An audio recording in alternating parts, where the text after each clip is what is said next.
মেয়েটি বলে, আমার সাথে যে রাত কাটাবে তাকে আমি $1000 দেব। দুটি ছেলে আগ্রহ দেখিয়ে বলে, আমি যাব। কিন্তু তাদের পাশে বসে থাকা ছেলেটি কোনো আগ্রহ দেখায় না। তখন মেয়েটির নজর যায় ছেলেটির দিকে এবং সে বলে, তুমি কি টাকা চাও না? ছেলেটি বলে, না।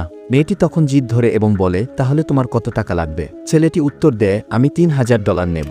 মেয়েটি রাজি হয়ে যায়, কিন্তু ছেলেটি বলে, এই টাকা আমার বন্ধুদের দিয়ে দাও। ছেলেটির এই আচরণ মেয়েটিকে আকর্ষণ করে। এরপর মেয়েটি ছেলেটিকে গাড়িতে বসিয়ে নিয়ে চলে যায় আর তাকে পরিষ্কার পরিচ্ছন্ন হতে বলে। পরবর্তীতে মেয়েটি তার বান্ধবীর সাথে কথা বলার সময় বাড়ির মালিক এসে তার বান্ধবীর কাছ থেকে ভাড়ার টাকা চায় ও ব্ল্যাকমেইল করার চেষ্টা করে। ঠিক তখনই ছেলেটি সেখানে উপস্থিত হয় আর বাড়ির মালিক ছেলেটিকে দেখে পালিয়ে যায়। এতে মেয়েটি সন্দেহ করতে শুরু করে যে ছেলেটি কিছু লুকাচ্ছে।